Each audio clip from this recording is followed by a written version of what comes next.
única mención contemporánea, aparte de la Biblia, de la crucifixión de Jesús.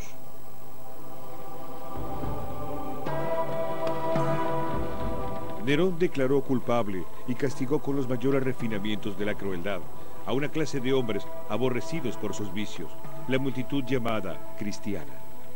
Cristo, el fundador de la secta, había sufrido la pena de muerte durante el reinado de Tiberio por sentencia del procurador Poncio Pilatos, y esa perniciosa superstición había quedado controlada por el momento.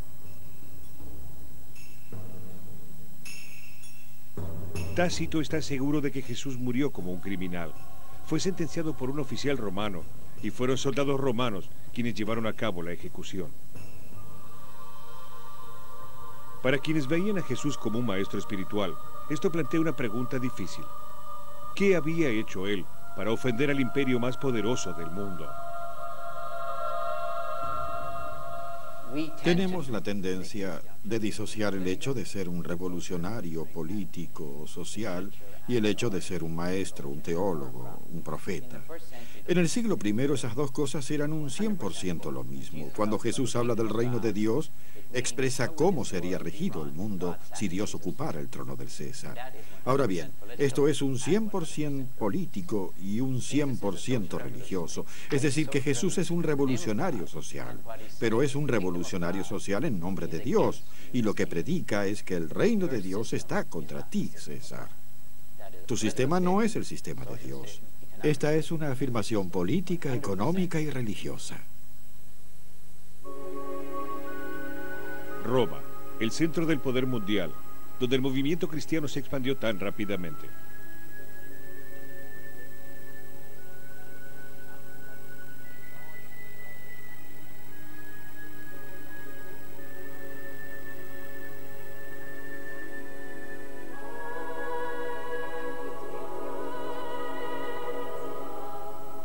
La majestad de San Pedro en Roma habla de un Jesús rector del universo, la luz del mundo irradiando desde lo alto.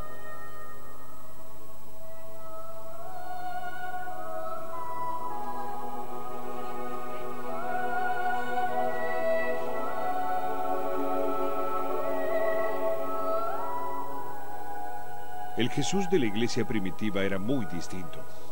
Los primeros cristianos necesitaban un Dios que fuera accesible, que supiera lo que sufrían, que prácticamente sufriera con ellos. Eran despreciados como si fueran peligrosos, inmorales y miserables.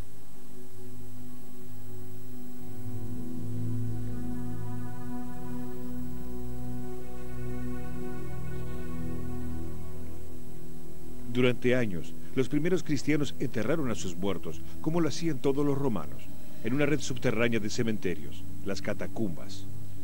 Miles y miles de cadáveres eran cubiertos con limo, dejando que se desintegraran en sus estantes. Estos laberintos subterráneos se extendían por millas.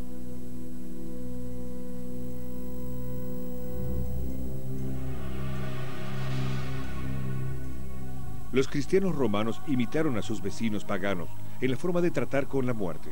Incluso realizaban comidas rituales. Hay pinturas de escenas de la Biblia que simbolizan la inmortalidad.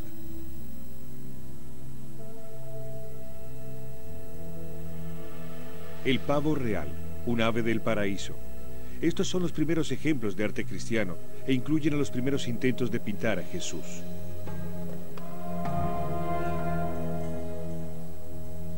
La escena representa a un joven pastor llevando a un carnero sobre los hombros. Desde el punto de vista cristiano, es la primera imagen, o por lo menos una de las primerísimas pinturas de Jesús como el buen pastor. Si pensamos que, sin embargo, por aquí circulaban juntos paganos y cristianos, cuando los paganos miraban al techo veían algo absolutamente común y corriente. Es el símbolo de humanidad, de filantropía romántica, idealizada, el pastor. Es una imagen que tiene 1000 años. El cristiano contempla exactamente la misma imagen y dice, este es Jesús como el buen pastor. Ahora bien, esto tiene algo de revolucionario porque lo divino aparece ahora en una forma absolutamente ordinaria, muy humana, muy normal, y esto es un poco revolucionario. Todavía hay implicancias de esto que deben ser formuladas, pero es lo divino apareciendo en lo humano.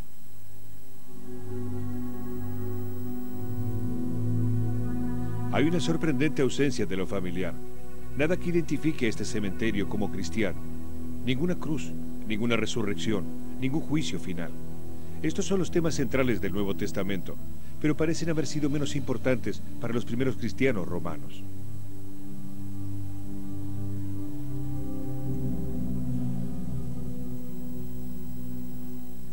Se podría decir que hay una completa disociación entre la piedad popular y la piedad oficial, es decir, la piedad escrita que leemos en los textos.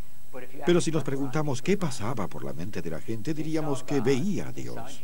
Veían a Jesús como liberador del dolor, de las agonías de la vida, por así decirlo, y tiene mucho que ver con la vida en la tierra. Regresaremos con más Infinito Místico.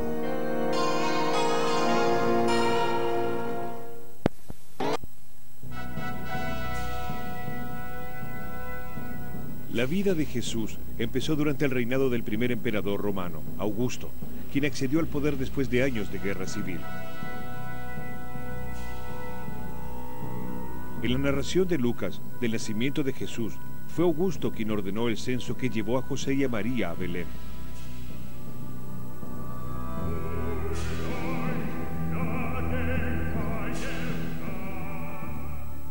En Palestina estaba muy extendido el resentimiento contra Herodes, el rey que los romanos habían designado y protegido.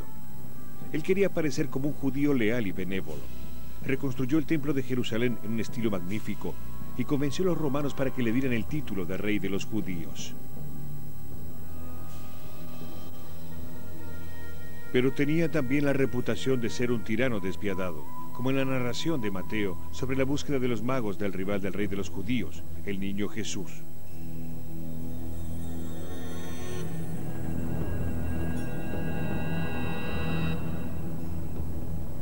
Herodes, entonces, cuando se vio burlado por los magos, se enfureció y mandó matar a todos los niños varones de 2 años o menores que había en Belén y sus alrededores.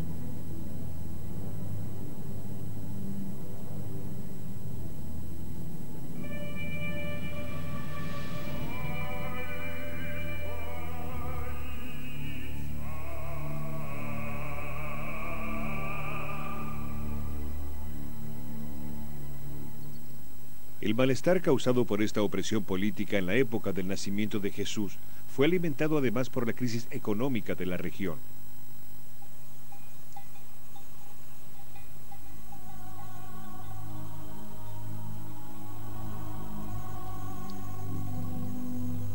Los investigadores que estudian el clima social de la Galilea del siglo I describen a esta sociedad como viviendo en el límite.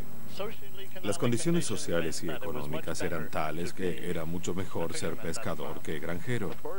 La carga de los impuestos judíos era mucho más pesada para la población rural agrícola. Los pescadores siempre tenían peces en el mar, pero los granjeros tenían que vérselas con malas cosechas e incluso cuando todo andaba bien, los impuestos eran muy altos, entre el 40 y el 65%. Se movían en un margen muy estrecho porque una pequeña extensión de tierra tenía que producir comida para 3 grupos: los propietarios, los animales y semillas para el año siguiente. Además tenía que haber un excedente para nacimientos, muertes y casamientos. Tenía que haber un excedente para arados y equipos, y había hambrunas cada 25 años. Esos hombres se veían obligados a dejar sus tierras. De granjeros libres pasaban a ser arrendatarios y de arrendatarios se convertían en hombres sin tierra. La pérdida de la tierra era especialmente dura de soportar, dado que se trataba de la tierra otorgada por Dios, la tierra prometida. El Señor dijo a Moisés en el monte Sinaí: dile al pueblo de Israel que la tierra deberá respetar un día de descanso. No será vendida a perpetuidad porque la tierra es mía. Los campos de la tierra comunitaria, pertenecientes a sus ciudades, no pueden ser vendidos. Soy el Señor, vuestro Dios, que os ha conducido hasta aquí desde la tierra de Egipto, para daros la tierra de Canaán y para ser vuestro Dios. Dios dice que Él pertenece a la tierra, ellos son sus arrendatarios y no tienen el control absoluto de la misma. Les ha sido dada para su uso y para ser transferida intacta a la generación siguiente. Galilea estaba oprimida y era explotada. Era despojada de sus magros recursos.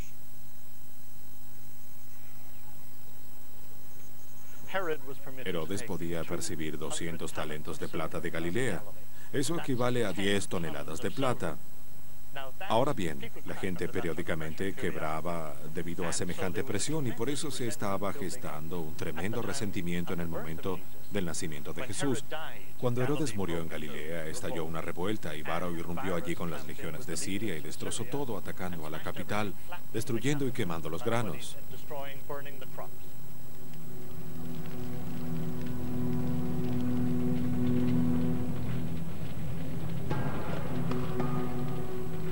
Después de la muerte de Herodes, todo el país cayó en grave desorden y surgieron individuos ambiciosos. Judea fue asolada por el pillaje. Los galileos, aprovechando la oportunidad de dar rienda suelta a su odio en las ciudades que detestaban, avanzaron hacia ellas con el propósito de exterminar.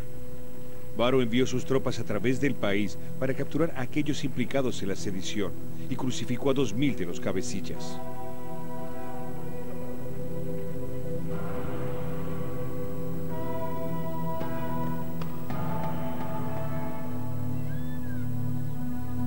En esta atmósfera de revolución, venganzas y represalias, Antipas, el hijo de Herodes, sucedió a su padre en Galilea. Las ciudades romanas que Antipas comenzó a construir fueron la causa del resentimiento de sus súbditos. Las ruinas de la ciudad de Citópolis, en Beit Shean, es un ejemplo de cómo el imperio estampó su autoridad hasta en el paisaje.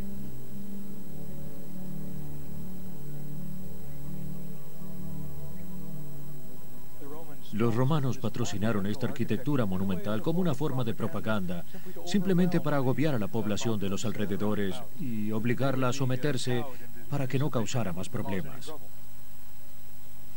Inmediatamente después que los romanos destruyeron la ciudad de Séforis y esclavizaron a su gente y a la de los alrededores, Antipas emprendió la reconstrucción de Séforis y levantó una ciudad totalmente nueva en Tiberías, sobre el lago, el mar de Galilea. Y cuando edificó esas ciudades lo hizo como alguien que ha sido educado en Roma y está embebido de la cultura romana. Decoró y construyó sus propias ciudades en un estilo acorde a un gobernante cliente de los romanos. Es decir, que la cultura romana era la protagonista por todas partes en la región. Antipas importaba la decoración de su palacio, las columnas de las calles y todo tipo de elementos de la cultura de Roma, de modo que era como si se dijese: esto es Roma, y al que no le guste, lo mismo tendrá que soportarlo. Los galileos no solo tenían que soportar estas ciudades, el único trabajo que podían conseguir era participar en su construcción. El trabajo que se hacía allí era edificar una cultura ajena. Se construían anfiteatros y gimnasios para realizar espectáculos con bestias salvajes y para hacer ejercicios físicos sin ropas. Este tipo de cosas resultaban totalmente escandalosas para la cultura judía. Y además, recordemos que los fondos para todo esto provenían de la explotación económica de la población indígena, que mantenía tanto a las ciudades como a las tropas romanas que eran acantonadas en la zona. La imagen de esta sociedad oprimida aparece en el Nuevo Testamento. En los mismos evangelios tenemos un cuadro bastante claro de la opresión económica de Galilea, que debe haber sido bastante intensa y que fue aumentando durante la vida de Jesús. Una de nuestras dificultades para entender estos evangelios ha sido que hemos tendido a leerlos como literatura religiosa. Hemos tendido a espiritualizar estas narraciones, pero el significado de estas palabras en una primera aproximación no corresponde a la vida espiritual o religiosa. Esas palabras son muy concretas y muy económicas. Cancelación de deudas por intermedio de la oración del Señor. Jesús contando parábolas sobre la importancia de perdonarse las deudas entre sí. Y Jesús recitando las beatitudes diciendo: benditos son los pobres, benditos son los hambrientos. Ellos son los herederos del reino. Es decir, que Jesús habla concretamente sobre la situación de la gente pobre.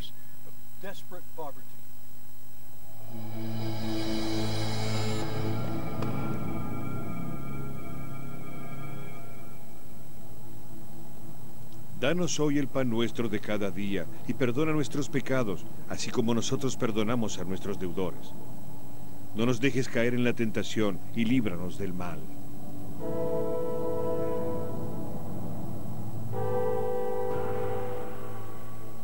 Jesús habla del reino de Dios. Pensemos en el Padre Nuestro.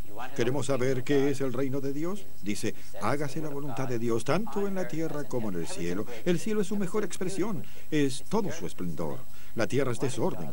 ¿Cuál es el deseo de Dios para la tierra? Es el reino de Dios. Ahora bien, lo primero que aparece son el pan y las deudas. El pan y las deudas. A lo largo de la historia, la mayoría de los campesinos reclamaron dos cosas, tierras y no tener deudas. Los campesinos de la época de Jesús ni siquiera piden tierras, piden pan. Su situación es peor, entonces pan para hoy y mañana no tener deudas. Eso está en el Padre Nuestro. Es la esencia de lo que es el reino. Es decir, no se trata de Dios, sino de un Dios de justicia radical, que es el Dios de Jesús. Si Jesús era una personalidad radical, ¿es posible entonces que detrás del retrato de este pastor bondadoso se esconda un campesino turbulento? Bien, antes que nada, él era un campesino del interior. Ese es uno de los mejores datos que tenemos. Quizás Nazaret podía llegar a tener 200 habitantes. Él no era un fenómeno rural aislado que nunca había visto una ciudad. Vivía a unas 4 o 5 millas de una ciudad romana grande que, dicho sea de paso, nunca menciona. No creo que se haya olvidado, no creo que le gustara. Y pienso que muchos sabían dónde estaba esa ciudad. Ofrecía algún beneficio, pero era un trastorno en términos del estilo de vida de esa gente. Ese es el grupo con el que trabajaba principalmente Jesús, la línea entre los pobres y los desamparados. ¿Y a qué lado de la línea estaba él? Sospecho que puede haber pasado de la pobreza al propio desamparo. Me refiero a aquellos que, habiendo tenido una granja para la propia subsistencia o habiendo podido mantener a su familia, perdieron esa granja o fueron echados de ella por haber tenido muchos hijos o algo por el estilo, y algunos de ellos tuvieron que salir al gran mundo fuera de la granja. La pregunta crucial, histórica, es tan obvia que casi la olvidamos. ¿Por qué surgió Jesús en ese momento y en ese lugar? ¿Y por qué no en otro o en otro lugar? Sino precisamente en medio de ese campesinado trastornado que es echado de sus tierras, desplazado de la pobreza hacia la indigencia. Ese es el grupo al que se dirige especialmente la misión de Jesús. Comer y estar sanos son los problemas fundamentales. Porque no tienen suficiente comida. Porque en primer lugar no tiene suficiente comida, tan elemental como eso. La salud es lo que Jesús proporciona reiteradamente a los jefes de familia. Ahora bien, ¿por qué los jefes necesitan especialmente salud? Porque están aterrorizados de ser echados de su tierra, de la pobreza, que es la condición natural de los campesinos. La pobreza, quiero decir una vida de subsistencia, echados hacia el desamparo al perder su tierra. Es como una simbiosis, por así decir, una interacción entre el pobre y el desamparado. Hacia allí se dirige Jesús.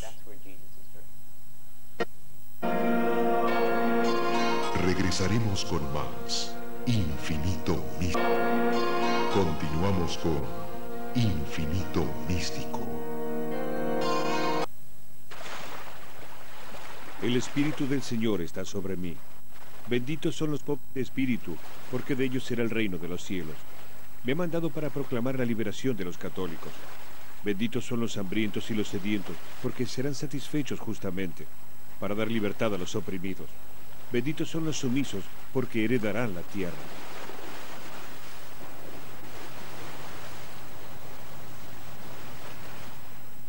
Tiberías, una de las odiadas ciudades de Antipas.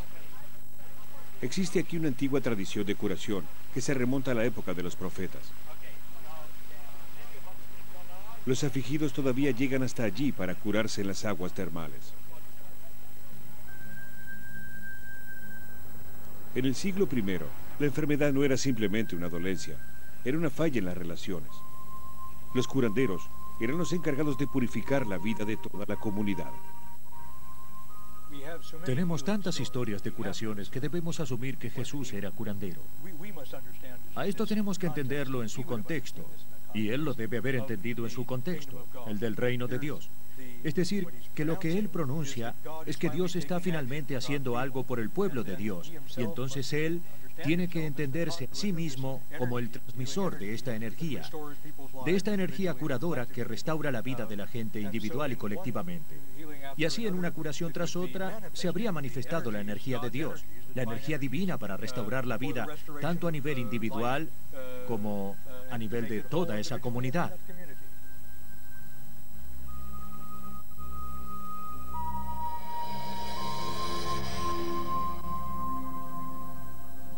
Y llamó a los 12 juntos, y les dio poder y autoridad sobre los demonios, y para curar enfermedades, y los mandó a predicar el reino de Dios y a curar.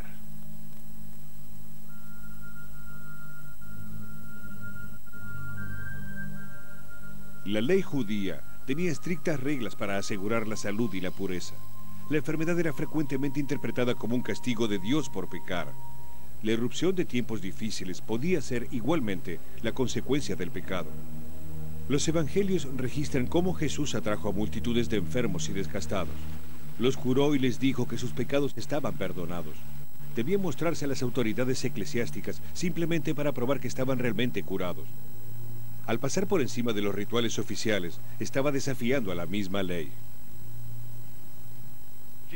Jesús pasó de ser un defensor de la ley y discípulo de Juan el Bautista a ser crítico de la ley, y creo que esto se debió a su percepción de la ley, de la situación que obligaba a los hombres a abandonar sus tierras, dejándolos en estado de necesidad, teniendo que alimentar a sus familias y forzándolos por eso a convertirse en pecadores, en el sentido técnico judío, pastores, carreteros, todos los involucrados en la actividad del transporte, porque el robo era demasiado fácil.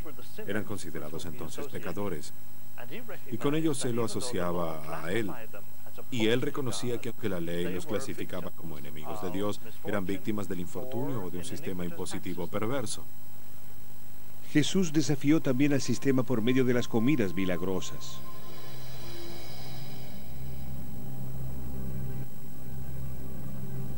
Y les ordenó a todos que se sentaran en grupos sobre el verde césped, de manera que se sentaron en grupos de 100 y de 50.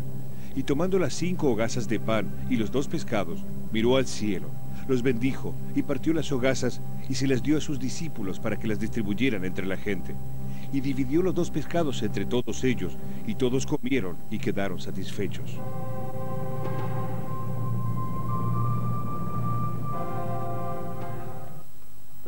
El significado de las comidas en el Oriente Medio es muy profundo. Ofrecerlas es el gesto supremo de hospitalidad al recibir a alguien en el propio ámbito. Es decir, que cuando Jesús comía con pecadores, era una afirmación de que Él aceptaba a los pecadores como gente digna de ser tratada. Ahora bien, no se lo criticaba si comía con pecadores para convertirlos, pero no hay mención de esto. Él trataba con los pecadores porque creía que eran víctimas amadas por Dios.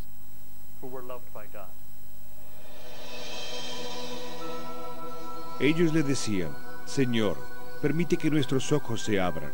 Y Jesús, apiadándose de ellos, los tocaba. Uno de los fariseos le pidió que comiera con él.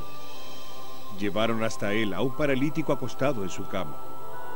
Hasta hace oír a los sordos y hablar a los mudos. Inmediatamente recobraron la vista y lo siguieron. El muerto se sentó y comenzó a hablar. E inmediatamente la lepra lo abandonó. Y todos ellos glorificaron a Dios diciendo, un gran profeta ha surgido entre nosotros. Es impresionante porque tenemos estas historias de alimentación de las multitudes. Si nos remontamos a esos episodios del ministerio de Jesús, vemos que no son precisamente picnics. Hay que pensar que tenían lugar en páramos. ¿Y cuál es el sentido simbólico del desierto? Es el lugar desolado a donde se dirige la gente huyendo de las autoridades y donde los marginados pueden tener conciencia de cuántos son los involucrados en estos movimientos de resistencia y de revolución social. Hay evidencias de que Antipas, el gobernador de Galilea, cliente del emperador, entendió muy bien qué era lo que Jesús estaba haciendo. Tenemos 2 indicaciones en los evangelios de que había una situación de conflicto allí. La tendencia de los evangelios es dejar de lado todo lo referido a Jesús y Antipas, porque se dedican principalmente a los acontecimientos de Jerusalén. Pero esos 2 casos son muy interesantes. En uno, Antipas pregunta sobre Jesús y Jesús reacciona llamándolo ese zorro. Díganle a Antipas, ese zorro, que concluiré mi obra y que estará terminada pronto, entre hoy y mañana. Y pasado mañana estaré en camino a Jerusalén. La terminaré. Eso es, la terminaré. Y el otro es cuando los discípulos de Juan el Bautista van y le preguntan a Jesús, ¿eres el que va a venir, el que estamos esperando? Jesús se refiere a todo lo que está sucediendo con respecto a las curaciones y a los pobres a quienes se les predica la buena nueva, y luego pregunta retóricamente, ¿a quién ha venido a ver? ¿A un hombre vestido con muelles vestiduras? ¿A un hombre que vive en un sofisticado palacio? Es casi seguro que esto es una referencia a Antipas, y en términos tan sarcásticos que no dejan duda sobre lo que Jesús pensaba de Antipas. Se burlaba de él ante la gente a cuyas expensas había edificado su nueva ciudad, su sofisticado palacio, en el que vivía con sus muelles vestiduras.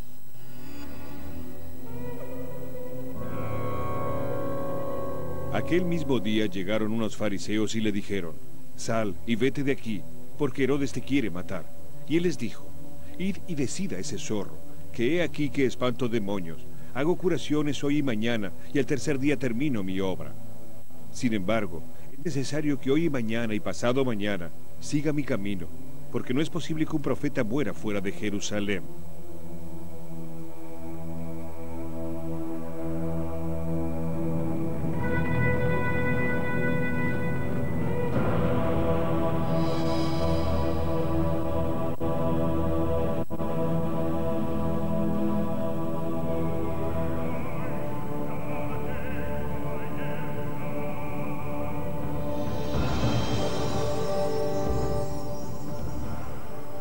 Cuando Jesús fue a Jerusalén, encontró una forma de vivir y de morir que nunca hubiera visto en la rural Galilea.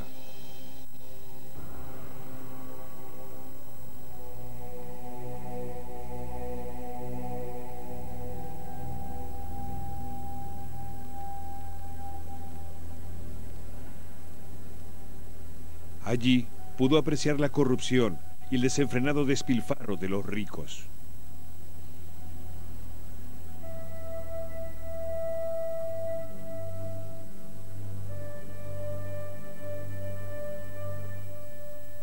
Se han excavado las casas de la opulenta clase judía alta de Jerusalén, y lo encontrado se conserva ahora en este museo.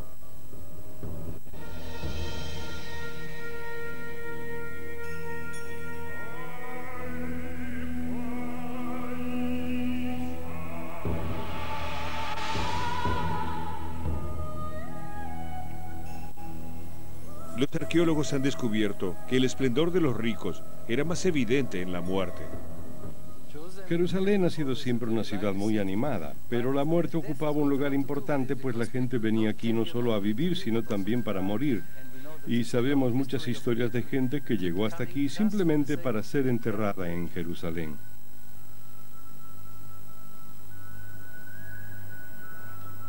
Encontramos muchas tumbas muy lujosas de gente que se podía permitir el gasto de cortar y labrar la dura piedra caliza de Jerusalén para hacer las llamadas tumbas de familia, algo que no todo el mundo podía pagar. Pero esa gente rica podía comprar una montaña o un sector de montaña y extraer de ella su propia tumba y decorarla y agregarle inscripciones para poder mostrar. ¿Inscripciones como esta aquí arriba? Así es, pertenece a una famosa familia de sacerdotes, la llamada familia Jaziel. Eran muy ricos, por supuesto. Estaban encargados de recolectar el dinero de los judíos. Usted sabe que la gente solía ofrecer al templo un tributo en dinero y otras ofrendas, promesas, regalos, etc. Y se acumulaba mucho dinero en el templo. Era como una especie de banco central de la gente judía. Y ellos se hicieron muy ricos y por eso, por supuesto, había una fuerte oposición en esta familia. Jerusalén era el centro, no solo del conocimiento y la cultura, sino también de la gente rica, de los artistas, de todo. Los galileos eran considerados muy primitivos. Quiero decir que eran en su mayoría o campesinos o pastores y que pensaban que algunas de las actividades de los sacerdotes era corrupción. Por ejemplo, estoy seguro de que no les gustaría mucho tener que comprar los pollos para las ofrendas a los sacerdotes y tener que pagar un 8% a los cambistas por cambiar su dinero. Ellos traían su propio dinero de Galilea, pero tenían que pagar con siclos tirios que debían comprar a los cambistas de Jerusalén. Por eso la gente odiaba tanto a los cambistas de Jerusalén. ¿Tiene usted uno de esos ciclos? Sí, este es un siclo tirio. Está hecho de plata pura y era la única moneda aceptada en el templo como tributo monetario. Y por eso, por ejemplo, en el Nuevo Testamento Jesús le dice a Pablo, toma este siclo y paga por ti y por mí. Porque el tributo era medio siclo, lo que significaba que un siclo pagaba 2 tributos.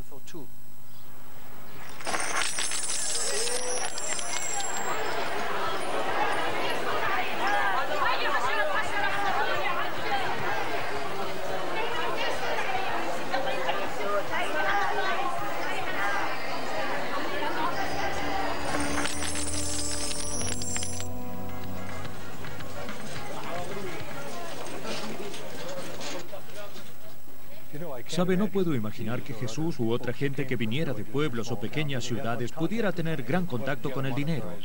Hasta donde sabemos no era todavía una sociedad monetarizada. Pero por otra parte el dinero debe haber simbolizado las grandes ciudades donde por supuesto las monedas eran acuñadas y simbolizarían el poder de Roma.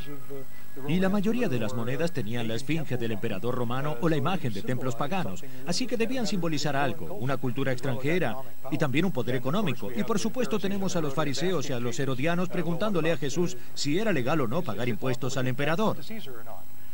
¿Y cómo interpreta usted ese episodio? Bueno, para entender ese episodio tenemos que entender cómo lo hubiera entendido la gente de aquella época. Para ellos el único rey por derecho era Dios. El único rey que tenía derecho a exigirles cosas era Dios. Así que cuando Jesús contesta, dadle al César lo que es del César y dadle a Dios lo que es de Dios, la gente no debe haber tenido ninguna duda respecto a que al César no le pertenecía nada y que a Dios le pertenecía todo. La gente se debe haber impactado. Basta con ir a los evangelios. Después de todo, ¿qué es lo que narran? Jesús marchando hacia Jerusalén a lomo de burro, cumpliendo profecías del Mesías. Y después, por supuesto, si tomamos en serio la demostración del templo, que es lo que yo ciertamente hago, tenemos allí una demostración dramática y profética que fue lo más violento de la actividad de Jesús al dar vuelta a las mesas de los cambistas y al fustigar a la gente echándola fuera y al decir las cosas que decía en contra del templo y contra el alto clero. Fueron sin duda comentarios inquietantes y por supuesto la gente debe haber quedado muy impactada.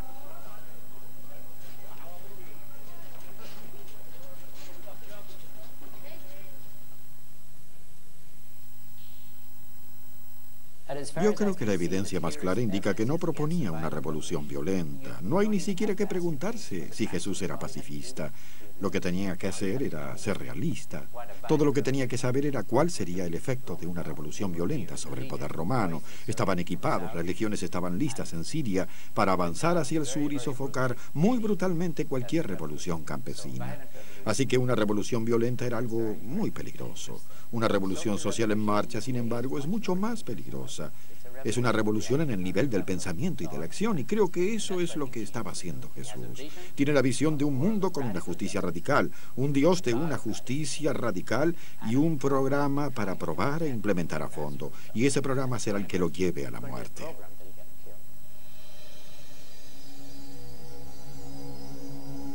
Entonces los soldados del gobernador llevaron a Jesús a la guardia pretoriana y ataron a Jesús y lo llevaron para entregarlo a Pilatos.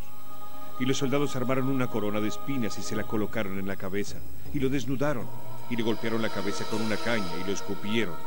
Y él salió llevando su propia cruz hacia el lugar llamado Lugar de la Calavera. Los evangelios intentan probar que Jesús era inocente. Dicen que falsos testigos lo acusaron de movilizar a la gente, de atacar al templo y de desafiar al gobierno del emperador. Pero estos fueron los cargos por los que fue condenado. Fueron las consecuencias de sus actos y de sus enseñanzas. Benditos son los pobres de espíritu, porque heredarán el reino de los cielos. Agitó a la gente por toda Judea, desde Galilea hasta aquí, con sus enseñanzas. Benditos son los mansos, porque ellos heredarán la tierra. ¿Creéis vosotros que he venido a dar la paz? No, no yo. Benditos son los hambrientos y los sedientos, porque serán satisfechos justamente. Destruiré este templo hecho con manos. He venido para encender fuego en la tierra y quisiera que ya estuviese condenada.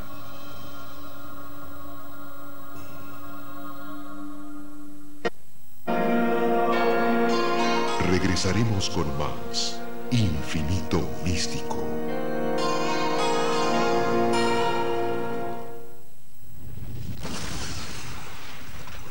¿Qué mensaje secreto se esconde el pasado? ¿Es el futuro un modelo para armar? En febrero, desafíe su capacidad de asombro analizando los tesoros perdidos de la antigüedad. En esta emisión, el enigma que encierran los bloques de piedra de Stonehenge. Explore su significado este lunes en Infinito Insólito.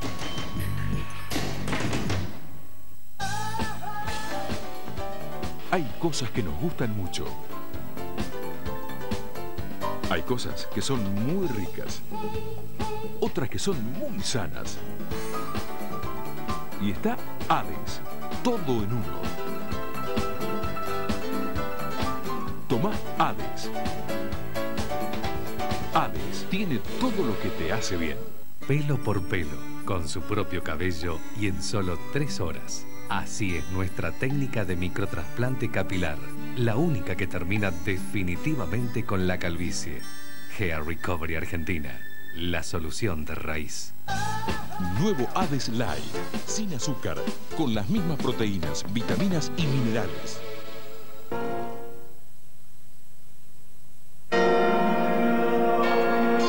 Continuamos con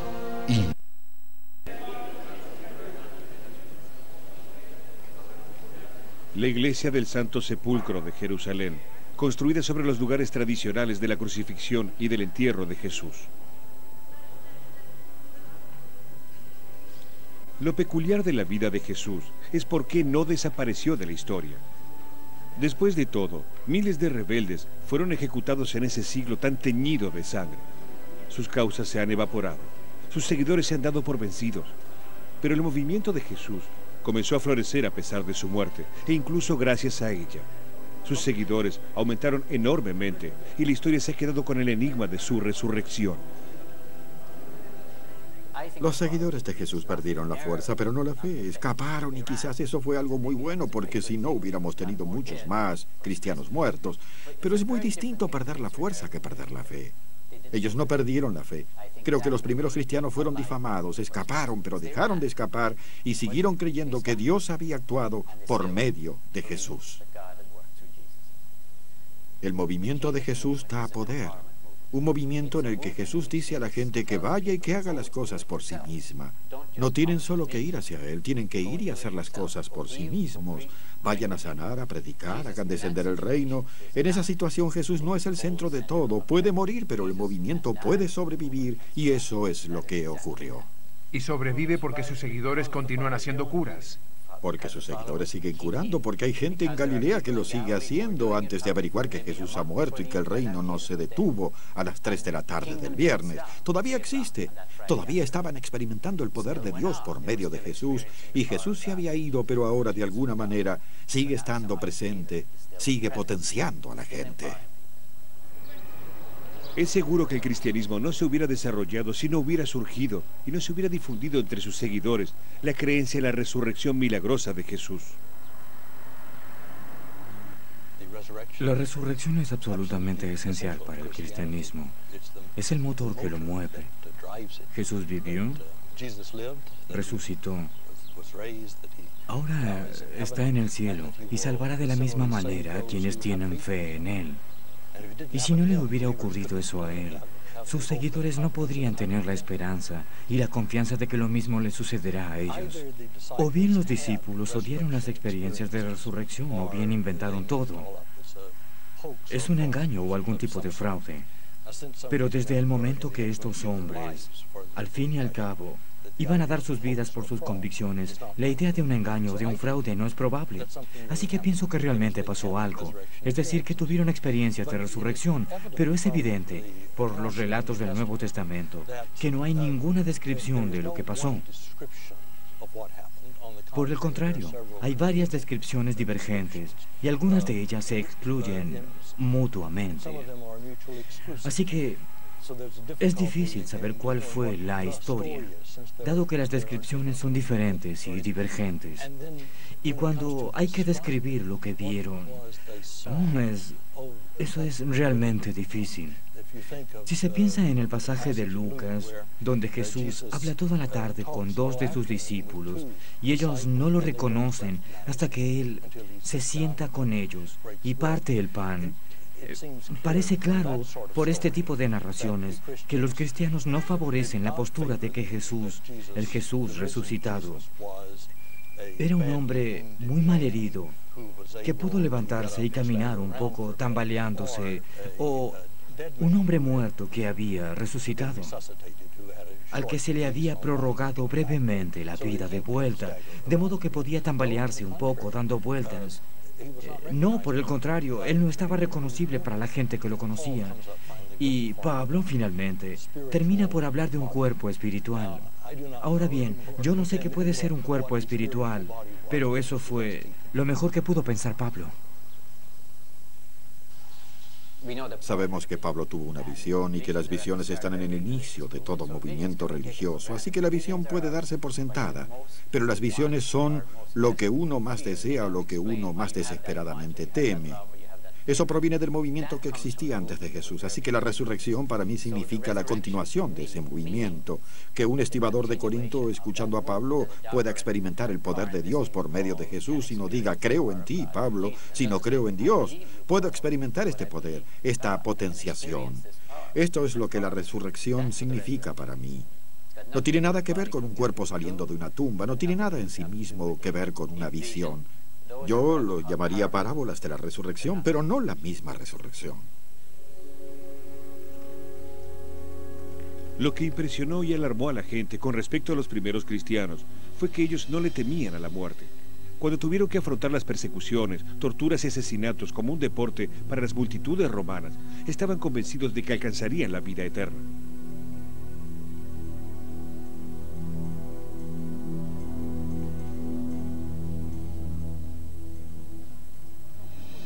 La sangre de esos mártires se convirtió en la semilla de la iglesia. Pedro, el primer obispo de Roma, fue martirizado en esa misma ciudad.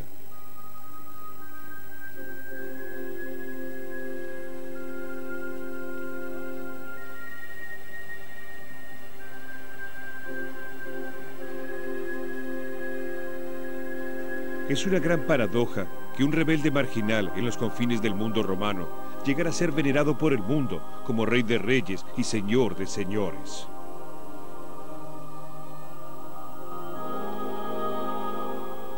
El secreto del éxito del cristianismo fue que, después de los pocos primeros emperadores, el imperio romano empezó a desintegrarse. El paganismo no proporcionaba la fe firme o la guía moral que buscaban los hombres y las mujeres en esos inciertos tiempos. Se volcaron al cristianismo con su creencia en un solo Dios y su convicción de una vida más allá de las inseguridades de este mundo.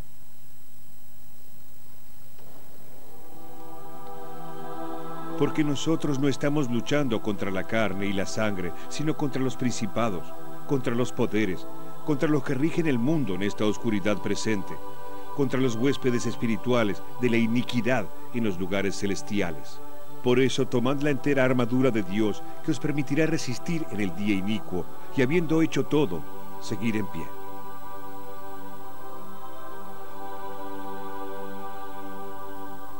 Aquí en Ravenna, en la costa este de Italia, podemos ver en qué se convirtió el cristianismo.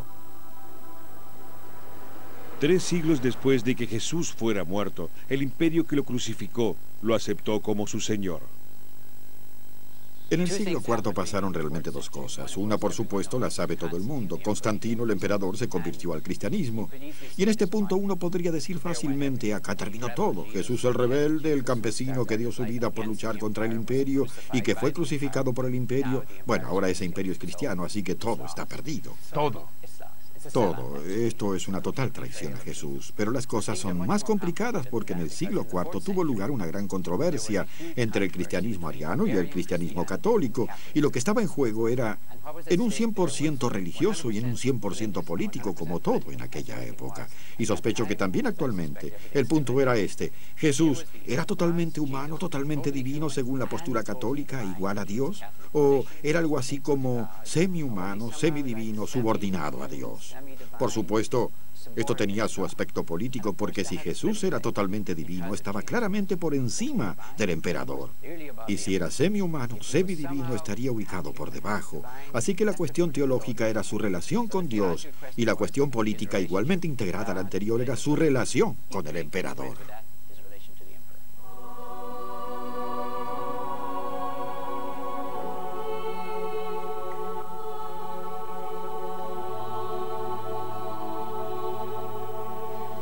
La lucha entre Jesús y el emperador duró siglos. Aparece representada en los rutilantes mosaicos de Ravenna.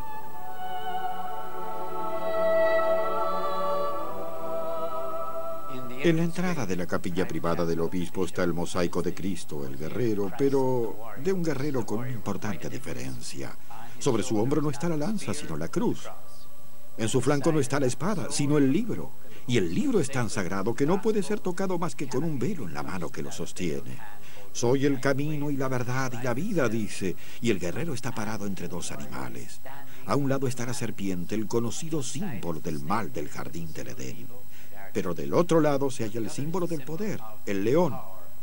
Así que la pregunta es, ¿se trata de un guerrero imperial o de un guerrero antiimperial? ¿Está a favor de la pompa y el poder imperiales o está en contra de ellos?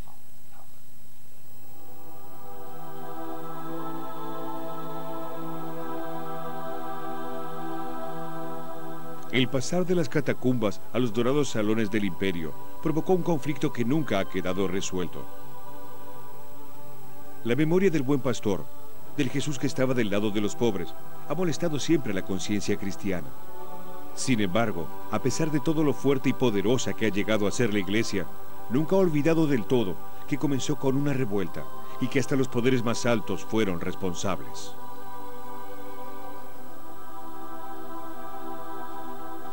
La primera impresión que da este mosaico es que el imperio ganó completamente, que el cristianismo se convirtió en la religión oficial del imperio romano. El emperador está vestido de púrpura, tiene un halo en una cabeza, pero observemos qué está haciendo. Lleva un don, un muy precioso don de oro a Cristo, y observemos también que está parado, que no está sentado.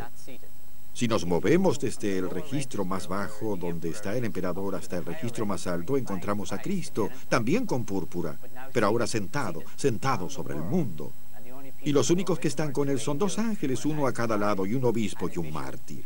Allí arriba no hay ningún cortesano imperial. Jesús está sentado sobre el universo. Pero observemos una cosa, todavía sigue usando sandalias, como las sandalias del Jesús que empezó todo hace mucho en las montañas de Galilea.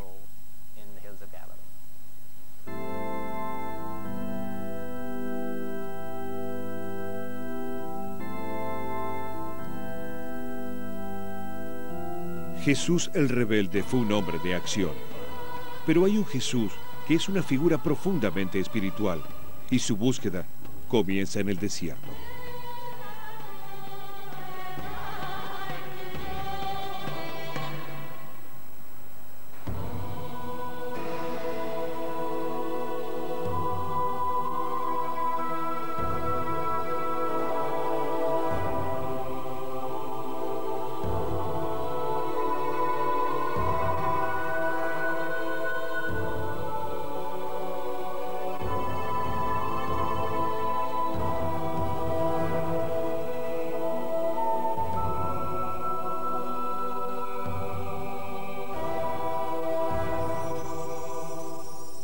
Irresistible.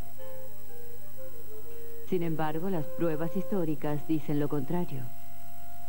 Bien, la única descripción que actualmente tenemos